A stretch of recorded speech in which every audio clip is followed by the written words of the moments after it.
For those of you aiming to work in international companies, you might wonder what daily activities look like. Will you meet foreigners in the office every day? Well, that's not entirely wrong. And you will frequently communicate with foreigners via email and create reports, as I discussed in the previous video. But there's another routine task you will encounter, especially when dealing with clients. Business presentation in English. But don't worry, I will provide tips on how delivering presentations in English smoothly from start to finish. Let's go.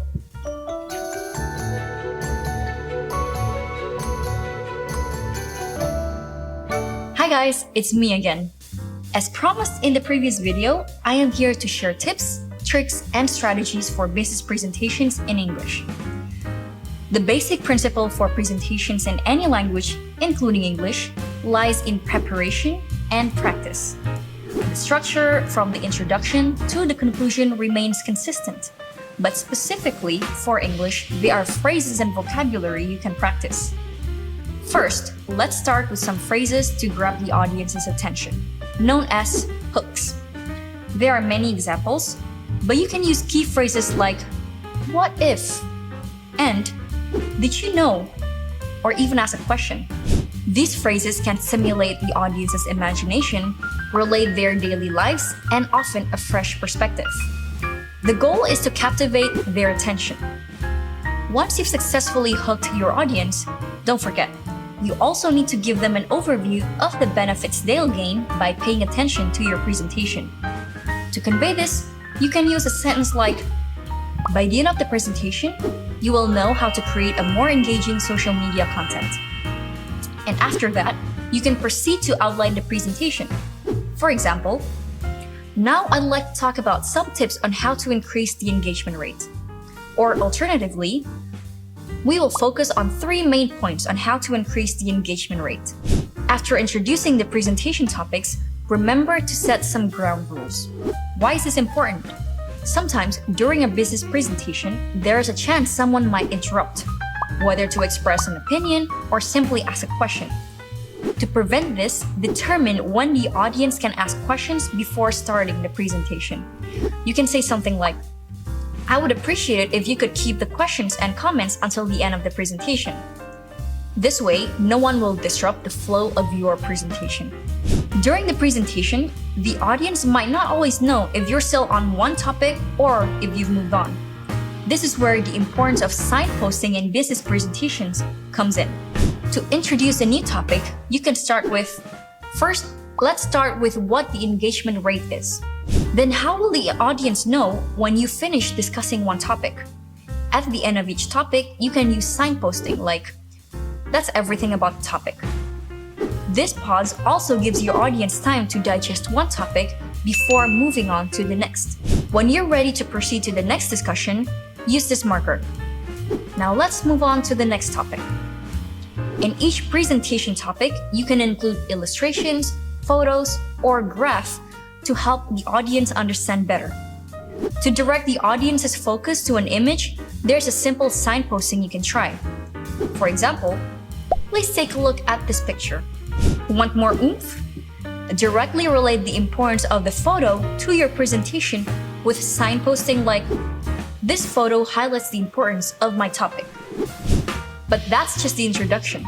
To let your audience know you will provide a more in-depth explanation of the topic or image shown, there's a marker for that too. Starting with the simplest and shortest, you can say, "Let me explain." Or a longer version, "I'd like to elaborate on this point of view for a while." Oh, and at times like this, you can also remind the audience that the current topic connects to the explanation at the beginning.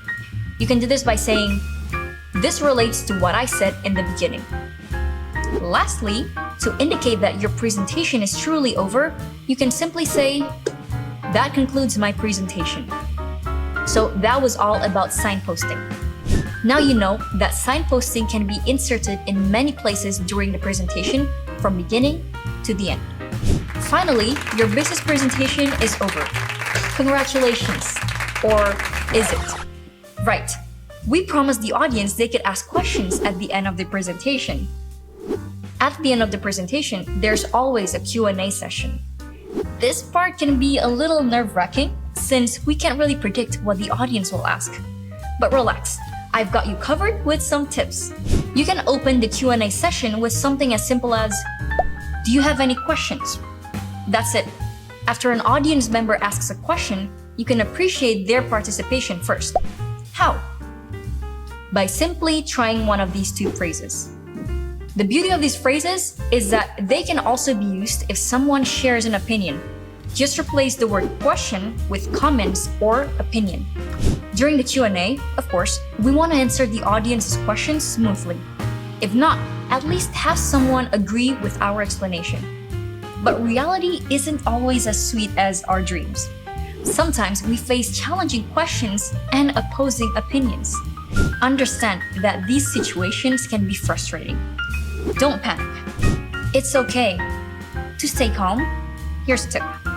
If you receive a question that you cannot answer on the spot, it's really okay to admit you don't know the answer, like this. Simple, but straight to the point. To address opposing opinions, you can start by summarizing the essence of the speaker's statement. Then delve into the reasons behind it with a sentence like this. If I understand correctly, you think that ghosts are real. Why do you think so? From this question, you can gain new insights from the audience. So, that's the method you can follow to deliver presentations in English smoothly. To get even better, you must practice frequently.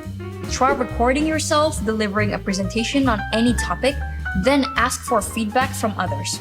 And don't forget to share your presentation experiences in the comment section. Thank you for watching and bye-bye.